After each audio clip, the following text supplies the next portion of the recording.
চীনে এবার সেনা অভ্যুত্থানের আশঙ্কা। এবার দুর্নীতির অভিযোগে বরখাস্ত একজন সেনা কর্তা ও পরমাণু বিজ্ঞানী শি জিনপিং এর বিরুদ্ধে বাড়ছে রীতিমতো ক্ষোভ এবং লাল ফৌজে বিদ্রোহের একটা স্ফুলিঙ্গ ইতিমধ্যেই তৈরি হয়ে গেছে। তবে কি সত্যি আগুনে ঘি ঢাললেন এবার শি জিনপিং?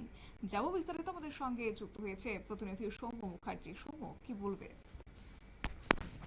দেখো সমাধি, এটা জানা যাচ্ছে যে চীনা প্রেসিডেন্ট শি জিনপিং সম্প্রতি পিপল লিবারেশন আর্মি বা লাল ফৌজের দুজন শীর্ষ আধিকারিক এবং একজন পরমাণু বৈজ্ঞানিককে বরখাস্ত করেছে। আর তারপরেই যেটা জল্পনা তৈরি হয়েছে যে এরা শি জিনপিং এর নেতৃত্ব মানতে অস্বীকার করছিল এবং সেনার মধ্যে যে রদবদল হচ্ছে সেই রদবদলের তারা বিরোধিতা করেছিল বলেই শি জিনপিং প্রশাসন তাদেরকে দুর্নীতির অভিযোগ তাদের উপর দিয়ে তাদেরকে বরখাস্ত করেছে। যদিও শি জিনপিং প্রশাসনের পক্ষ থেকে দাবি করা হয়েছে যে সরকারি কোষাগার থেকে মোটা টাকা সরানোর জন্য ওই 3 জনকে বরখাস্ত করা হয়েছে। যদিও অভিযুক্তদের মধ্যে একজন জিনপিং ঘনিষ্ঠ বলেই জানা যাচ্ছে। হংকং এর একটা সংবাদ মাধ্যম যেটা জানা যাচ্ছে যে 27শে জুলাই 3 জনকে বরখাস্ত ঘোষণা করে প্রেসিডেন্ট জিনপিং। এই সাজাপ্রাপ্তদের মধ্যে পিপলস লিবারেশন আর্মির দুজন সেনাকর্তা মিয়াও হুয়া ও লি হাংজুং আছে। আর একজন পরমাণু বিজ্ঞানী লি সিফেং, তাকে বরখাস্ত করা হয়েছে। এদের মধ্যে মিয়াও নৌসেনার সিনিয়র অ্যাডমিরাল জেনারেল ছিল এবং সেন্ট্রাল কমিশনের রাজনৈতিক শাখার ডিরেক্টর পদে ছিল। যেটা মনে করা হয় যে আগুন ফৌজের যে মতাদর্শগত বিশ্বাস বা মতাদর্শগত পরিকল্পনা করা হয় সেক্ষেত্রে এই কমিশনের ভূমিকা অপরিসীম।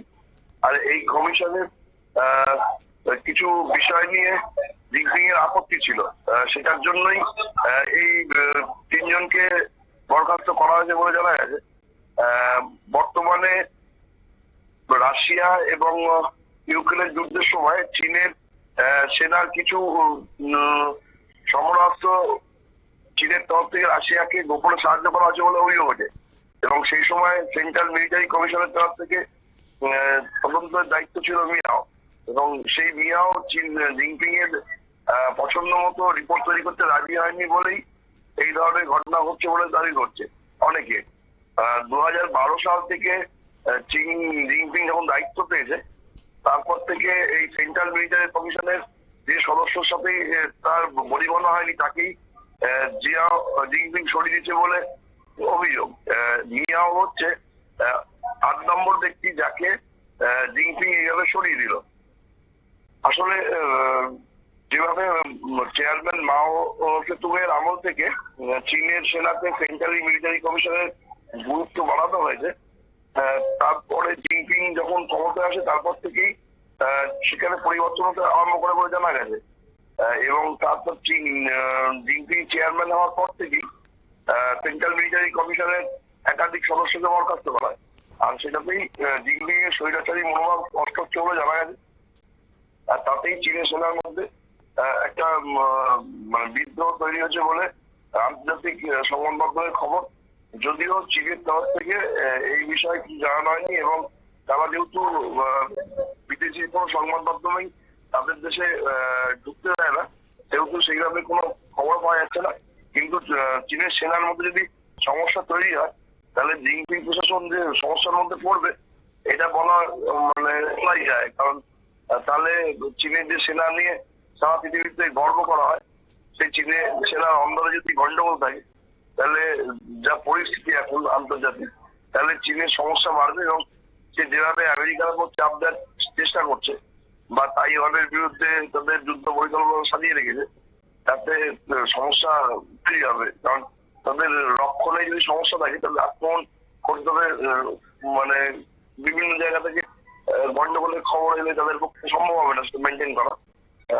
এতে মানে চীনের সমস্যা হবে, জিনপিং প্রশাসন সমস্যায় পড়ে বলেই মনে করা হচ্ছে। স্বাভাবিক এই যে দুর্নীতির নামে একটা নতুন করে বরখাস্ত করা হয়েছে নৌসেনা প্রধান কিংবা পরমাণুর যে বিজ্ঞানীকে বরখাস্ত করা হয়েছে, এটা কি সুকৌশলে কি তিনি এবার তার পথের কাঁটা এবার উপড়ে ফেলতে চাইছেন চীনা প্রেসিডেন্ট শি জিনপিং? কি মনে হচ্ছে?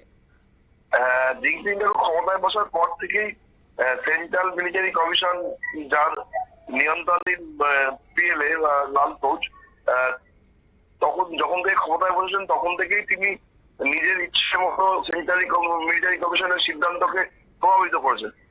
কিন্তু যখনই সেটা হয়নি তখনই তিনি এই কমিশনের সদস্যদের এক এক করে সরিয়ে দিয়েছেন। মিয়াওকে নিয়ে 8 নম্বর ব্যক্তিকে তিনি এইভাবে সরিয়ে দেন এবং বেশিরভাগ ক্ষেত্রেই তিনি যাদেরকে সরিয়ে দেন তাদের বিরুদ্ধে টাকা তছরুপের অভিযোগ আসে। আর এক্ষেত্রেও সেই একই ঘটনা ঘটছে। আর এটা বারবার ঘটতে থাকার মধ্যেই সেনার মধ্যে একটা বিক্ষোভের মনোভাব তৈরি হচ্ছে বলেই মনে করা হচ্ছে। শতাব্দী, ধন্যবাদ। অর্থাৎ লাল ফৌজে কিন্তু একটা বিদ্রোহের স্ফুলিঙ্গ, কারণ নৌসেনা প্রধান পরমাণু বিজ্ঞানীকে বরখাস্ত করে রীতিমতো আগুনে ঘি ঠেলেছেন এবার শি জিনপিং। চীনা লাল ফৌজের 2 শীর্ষ কমান্ডার এবং 1 পরমাণু বিজ্ঞানীকে দুর্নীতির অভিযোগে বরখাস্ত করা হয়েছে। অবশ্য বিশ্লেষকদের একাংশের দাবি যে বাহিনীতে বিদ্রোহের একটা আশঙ্কা থাকায় এই পদক্ষেপে তিনি করেছেন, যদিও তা মানতে নারাজ এই মুহূর্তে শি জিনপিং। নিয়ে নিচ্ছে ছোট্ট একটি বিজ্ঞাপন বিরতি, সঙ্গে থাকুন।